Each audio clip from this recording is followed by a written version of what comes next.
As President, Municipal Council Baramulla, do swear in the name of God, solemnly affirm that I will bear true faith and allegiance to the Constitution of India as by law established, and will faithfully discharge the duties upon which I am going to enter.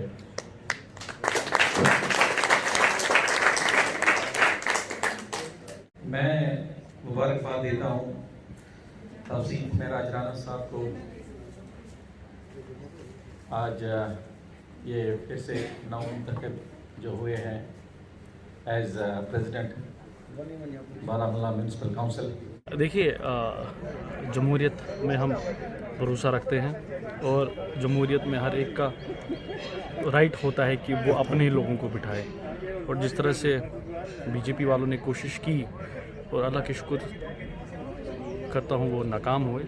और मुझे लगता है कि इसके ये जो success है ये मुझे अपने बारामूला के लोगों की दुआएं से मिली, क्योंकि उनका कोशिश बहुत था। उनके पास पैसा है, पावर है, हम गरीब लोग हैं, हमारे पास कुछ नहीं है। बट मैं इतना खुशकिस्मत अपने आप को समझता हूँ कि लोगों का प्यार इतना मिला और काउंसलरों का भरोसा, और उन काउंसलरों को भी मैं बहुत बहुत शुक्रिया अदा करना चाहता हूँ जिन्होंने मुझे इलेक्ट करके एक और मौका दिया अपने बारामूला की और अपने बारामूला की आवाम की खिदमत करने का।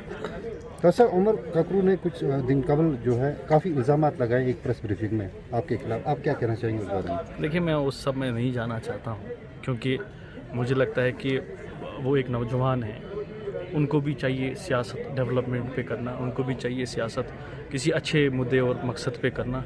जिनके इरादे नेक होते हैं, ऊपर वाला उन्हीं की मदद करता है। उनसे पूछेगा कि आपने वोट किसको डाला। लेकिन चलें, खैर, तो मेरी कोशिश ये है कि एक साल आप सब लोगों ने देखा कि मैंने कोशिश की, मेहनत की, और उस मेहनत का नतीजा ये है कि मैं एक और बार इलेक्ट हुआ। और उस मेहनत का नतीजा ये है कि जो बारामूला की आवाम का भरोसा और जो प्यार मुझे मिल रहा है वो मेरी एक साल की कोशिश और मेहनत का नतीजा है। मैं उस सब में नहीं चाहता हूँ उसने क्या किया।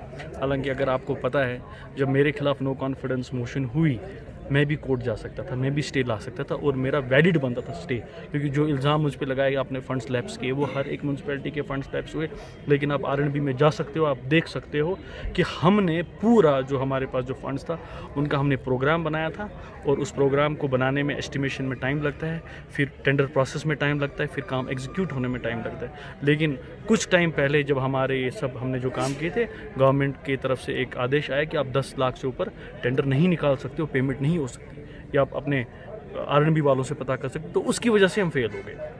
हमारी कोशिश पूरी थी, और लास्ट मोमेंट पे गवर्नमेंट की तरफ से ये आदेश आया कि जनाब आप नहीं कर सकते। और आज जो मेरे पेंडिंग काम हैं वो आप देख रहे हैं, जैसे कि नेशनल हाईवे पे हम थोड़ा सा पार्किंग स्लॉट बनाने की कोशिश करें, वो सब विजिबल है। वो सब काम आप अपने वार्ड्स में जाइए, वार्ड नंबर 1 में जाइए, 2 में जाइए, 3 में जाइए, कोचों गलियों का काम चल रहा है। मैं नहीं कह रहा हूँ कि बहुत कुछ हो रहा है, कोशिश कर रहे हैं, प्लान्स बनाया है। क्या होता है कि एक साल में कुछ काम हुए, अब इस साल में कुछ काम हो गया, हमने कुछ प्लान्स बनाए हैं। लेकिन इसमें क्या होता है कि जो कुछ खुद गर्ज अनासिर जिनकी सियासत मतलब परस्त पे और अपना मुनाफे पे है, तो वो कोशिश करते हैं इस प्रोसेस को सबोटाज करने की। मैं कोर्ट नहीं गया, वो कोर्ट गए, उन्होंने स्टे लाया, फिर उसके बाद एक और बार वो उतरे। अगर हम हिस्ट्री देखें, कोई किसी से छुपता नहीं है। उन्होंने क्या किया, मैंने क्या किया, सब विजिबल है। अब उसमें मैं ज़्यादा जाना नहीं चाहता हूँ, स्टे नहीं लाना। उसके बाद मुझे लगता है कि मैं खुदार हूँ, उस हिसाब से मैंने इलेक्शन लड़ा, उसके बाद नो कॉन्फिडेंस में हारा, फिर मेहनत की, फिर जीता।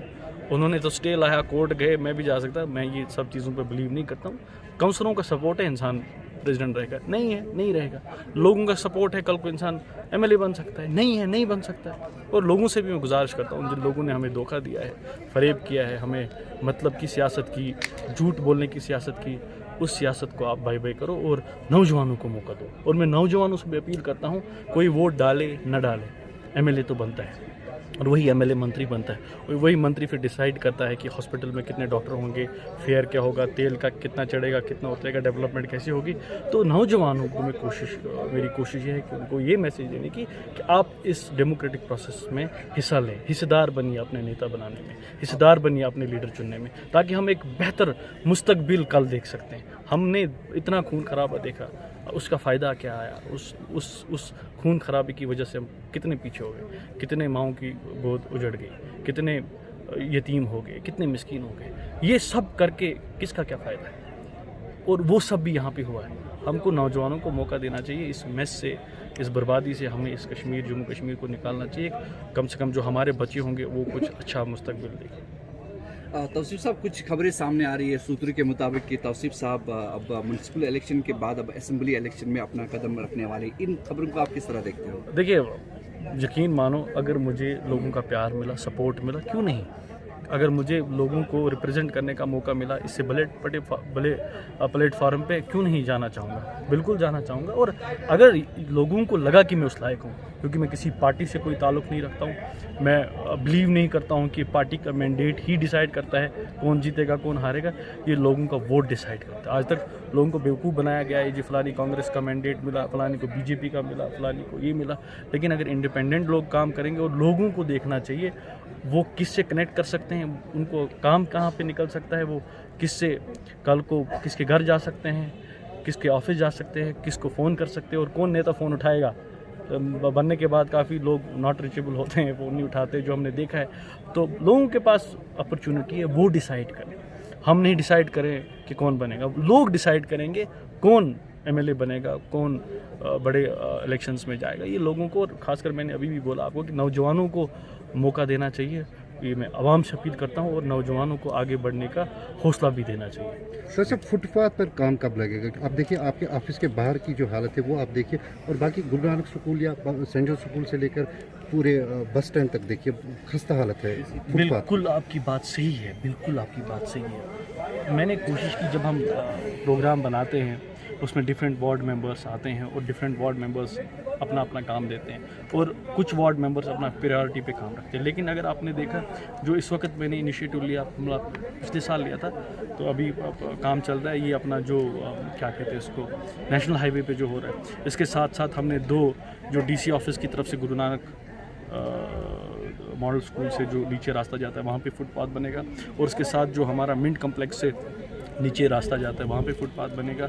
इंशाल्लाह ताला विद इन नो टाइम वहाँ पे काम लगेगा। और उसके साथ साथ जो हमारा सेंट जोसेफ से लेके हम जो आप बात कर रहे हैं लवली सीट्स तक या चौक तक, वहाँ पे अभी फंड्स भी उतने होने चाहिए, पैसे भी उतने होने चाहिए। लेकिन मैं आपको यकीन देता हूँ कि ये जो खस्ता हाली है हमारे टाउन की, मैंने लास्ट टाइम भी कहा था कि जब मैं इस म्यूनसिपैलिटी से निकलूँगा फिर मुझे आप जज कीजिएगा कि मैंने काम किया है। 1 साल में मैंने काम किया, लोग मुझसे खुश हैं, मैं उनका शुक्रिया अदा करना चाहता हूँ। और इस आने वाले 1 साल में आप और देखेंगे कि मैं कितनी कोशिश करूँगा। और आप सब लोगों को मैं रिक्वेस्ट करता हूँ, मीडिया पर्सनल से, जो हमारे ट्रेड लीडर्स हैं, जो मोहल्ला प्रेसिडेंट्स हैं, जो बाकी यूथ जो कम्युनिटी लीडर्स हैं, उन सबको कि आप आया करें, आप फ़ोन किया करें, आप मिला करें, ताकि हम मिलजुल के प्लान्स बनाएं। कभी क्या होता है, किसी के पास एक अच्छा आइडिया होता है। मैंने अक्सर बोला है कि मैं सब कुछ नहीं जानता हूँ, मुझे सब कुछ नहीं पता है, तो मुझे भी चाहिए कि मुझे आप एडवाइस दें, मुझे आप बताएं कहाँ पे क्या बेहतर कर सकते हैं बारामूला।